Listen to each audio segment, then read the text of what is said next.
Thank you for watching, liking, commenting, sharing, and subscribing right now. So please welcome Matt.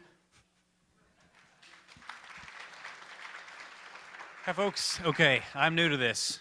Be gentle. So I'm going to tell you guys how I got 2,387 people all over the planet to dance badly with me. It wasn't actually 2,387, I made that number up, but it's an educated guess.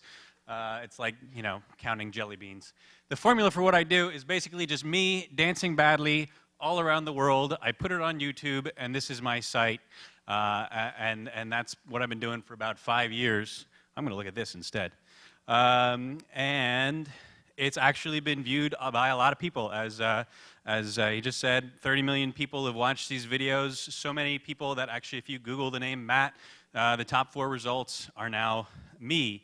It was enough people that I was able to get a sponsor. So this is what I've been doing for a living for the past few years. And what it initially started out at was just me traveling around dancing in front of famous monuments, the postcards we all know. And after a while, that started getting kind of boring and samey. I mean, we've all seen these places before. What is it really saying to just stand in front of them and dance? About halfway through making the second video, I went to Rwanda, and I danced with a bunch of kids in a village called Malindi. And I had a very energy-efficient idea, which was that that was really a whole lot more interesting than dancing in front of the postcards. Dancing with people, different people. Me dancing by myself, not that interesting. Other people doing different things all over the world, really, really interesting. So I got the idea to make a third video. Brought it to my sponsor, said, I want to do this again. I want to go all around the world, but this time I want to get people dancing with me. So how do I actually do that? To start with, I took the thousands and thousands of emails I'd gotten from people all over the world saying, hey, you didn't come to my country.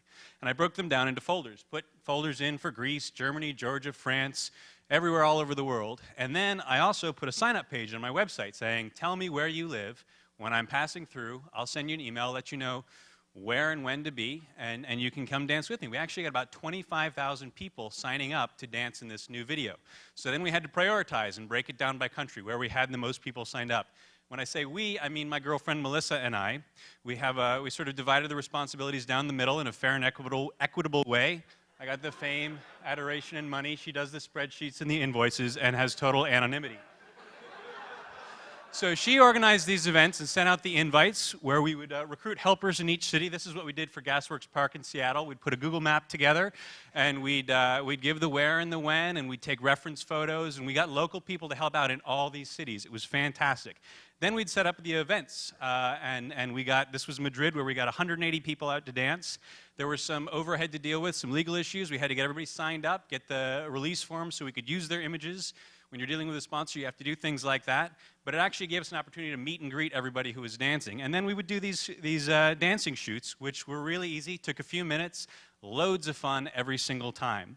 So with that system in place, we organized 40 of these events in cities all over the world, and every single time we did it, we would invite people. Every single time they would show up. Sometimes it was 5 people, sometimes it was, as I said, 180, but it was always loads of fun, and people were really excited, not to show themselves off or make a spectacle of themselves, but just to be a part of this thing, where you're connected to people all over the world.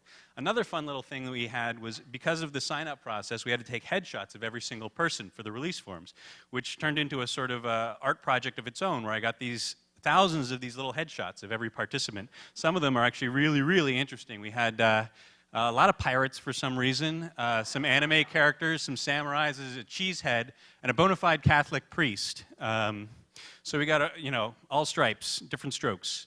Anyway, that took care of the places where I get lots of email, like the US, Canada, Western Europe.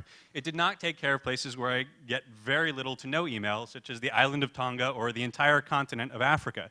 So I wanted to figure out a way to represent those places in the videos as well. So I had to do more of a guerrilla style there. The strategy was I would show up in a country.